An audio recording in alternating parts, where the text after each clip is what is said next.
Everything seemed to change for Alaskan Natives when missionaries came to Alaska. And you speak about it in your book as a spiritual crisis. You know, we had a society that had evolved over literally thousands of years, both in terms of the knowledge required to make a livelihood in that environment, but also our inner world. We had a rich inner world, and it sufficed, you know, for all those thousands of years that we migrated across the Bering Land Bridge and into other parts of what is now Alaska, Canada, and Greenland. Sad to say, though, we had a colonial intrusion beginning when Bering finally located Alaska in 1741 on behalf of the Russians. And it began essentially an invasion of fur hunters, particularly out in the Aleutian Islands, that in really about less than a century virtually decimated that part of the world's population because of disease and warfare and enslavement. But almost always in these colonial situations, Christianity comes along with it and essentially kind of like an arm of the state in repressing indigenous cultures. And most often they go after what we call angatkos, the ones who were our intermediaries between the earthly world and the spiritual world. They do everything possible to denigrate their knowledge and their skill. Needless to say, in time, because the colonialists had the guns, they did everything possible to do away with our spiritual life. So it's almost impossible for humans to fight both state and church. So it was the case up here. When there is a greater power taking over people with lesser power, they bring their own religion with them. And that's what happened to us. The sad truth, though, is that we had developed a society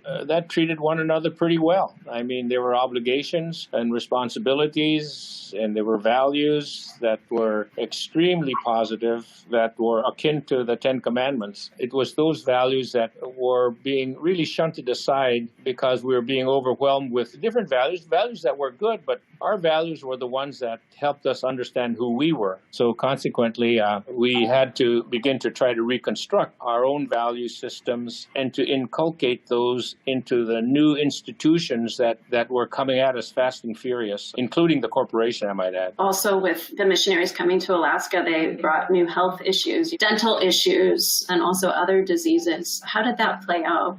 Back 40 years ago or more, I helped a fellow named Dr. Robert Fortine publish a book called Chills and Fevers. He was a medical doctor at the Indian Health Service, and he said that the health of the native peoples of Alaska was not always good in Aboriginal times, although it was probably better than when following contact. In addition to hazards of life in the Arctic, burns, falls, cuts, bruises, drowning, cold injury, mutilations by wild animals, sore eyes from smoke, boils, sores, infections, arthritis, and congenital disease. Arrival of Europeans added new health problems, violence and cruelty leading to deaths, alcohol and tobacco, most of all infectious diseases. Those infectious diseases were disastrous. Almost every ship, whether it's a British ship, a Russian ship, French ship, an American ship, they generally had germs to which we had no immunity. So in the 1770s, smallpox came to Southeast Alaska. Influenza and measles swept through our villages, culminating in the dreadful epidemic of 1900, in which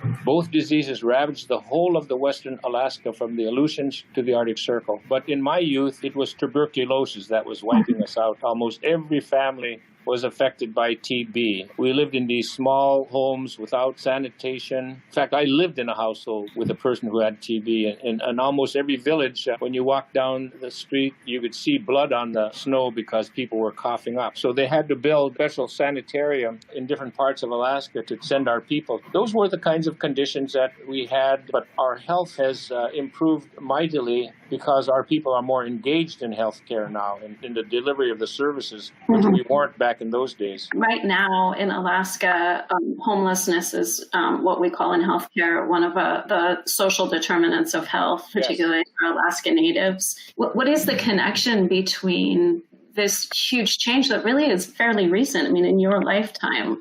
You know, we have 200 villages up here. We're scattered all over Alaska, which is 2.5 times the size of Texas. And life in the villages is not easy. By the time a chicken from Anchorage that costs $5, by the time it gets to a village, it's about $20. When you're talking about a gallon of milk, it might be $3 here and maybe $15 out there. A gallon of gas could cost you $8 to $10. And so it's expensive living out there. So we've had a migration taking place from villages into urban areas like Anchorage, Fairbanks, Juneau, because of the high cost of living and the lack of job opportunities. And also there's a lot of people, sadly, that have not been able to make the transition from an academic and a career standpoint. They might have made a wonderful living as a hunter, fisher, trapper, but when they're in this modern age, they don't really have the skills and the academic background to sort of make a go of it in this modern economy. And so that's what we see. People are moving in from scattered communities throughout Alaska and are homeless here in the cities. When I was a kid, we didn't have any homeless people because if you're homeless, you're dead.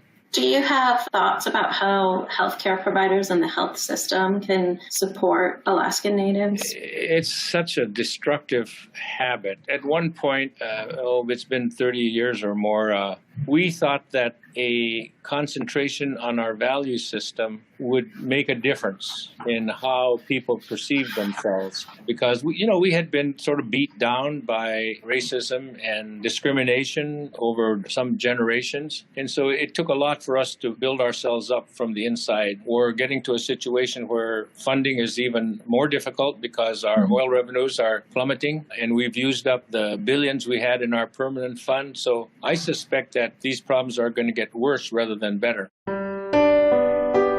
I don't have any solutions, but the experts who work in this area would be the ones who could tell us where the weaknesses are and where we could get more bang for our buck in terms of prevention. Thank you, Willie.